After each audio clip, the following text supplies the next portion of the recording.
میں ایک بڑا تعلق خاطر تھا اور نامہ و پیام کا سلسلہ بھی جاری رہتا. کوئی ایک دوسرے سے دعا کے لیے بھی وہ پیغام بھیجا کرتے تھے.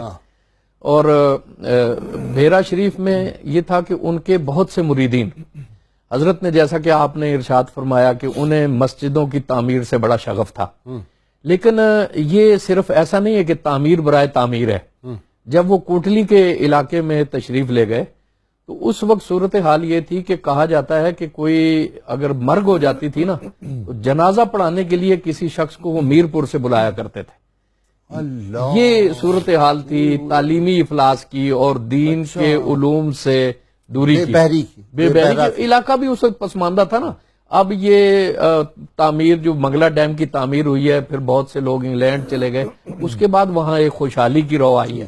اس سے پہلے تو وہ بالکل تصور، نہ راستے کوئی بہتر تھے، نہ وہاں پہ کوئی تعلیم کا اہتمام تھا. تو لاہور میں ایسی کوٹھیاں نہیں جیسی وہاں پر جاتی. یہ وجہ تھی. تو میرپور سے بسا اوقات وہ کہتے ہیں کہ 3 دن انتظار کرنا پڑتا تھا کہ کوئی میرپور سے شخص آئے تو جنازہ پڑھائیں. تو وہ اس درویش نے وہاں پہ ٹھکانہ لگایا.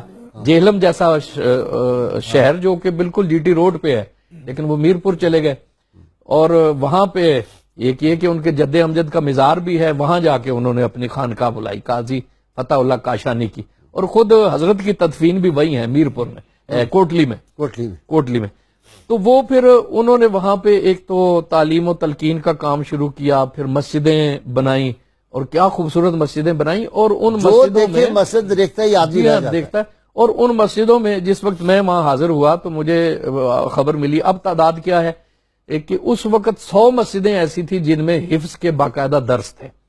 2008 تک تو 300 ہو چکی تھی. جی ہاں، میں اب اس سے بھی زیادہ وہ مسجدیں جن میں دروس تھے نا، جی میں ان کا ذکر کر رہا ہوں. جی مسجدیں.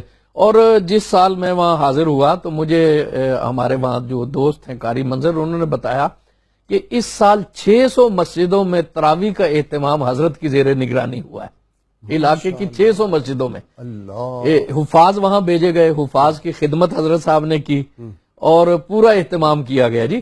اور رمضان سے پہلے وہاں باقاعدہ فہرست تیار ہوتی تھی، لوگ آتے تھے اور اپنی اپنی درخواست یا انہیں بتاتے تھے تو وہ حفاظ کو اپنے اہتمام سے بھیجتے تھے. پہلے حفاظ کو وہاں پہ رابطے میں لانا اور پھر ان مسجدوں میں بھیجنا. تو آپ اب خود اندازہ لگائیں کہ جہاں جنازہ پڑھنے کے لیے کوئی شخص نہیں ملتا تھا، وہاں سینکڑوں کی تعداد میں مسجدیں.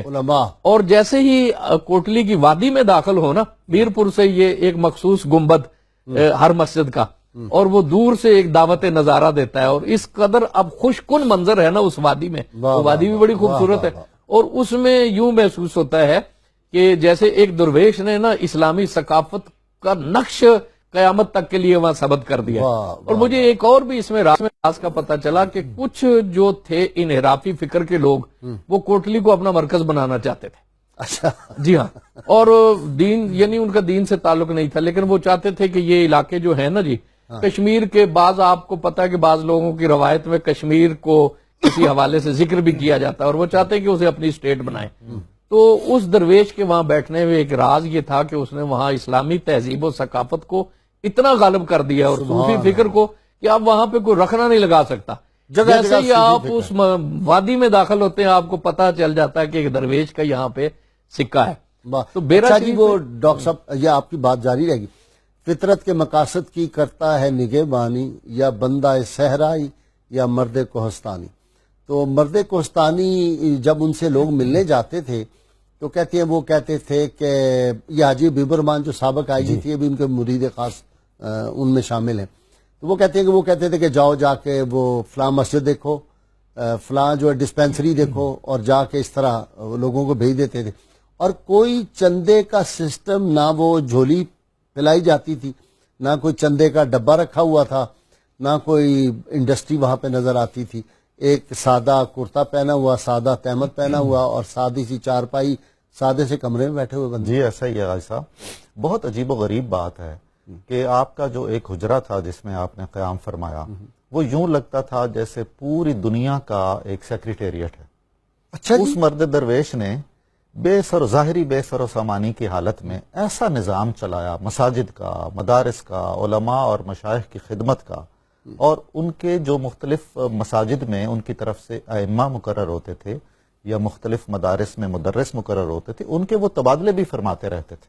اچھا جی ہاں، اور محض ان کی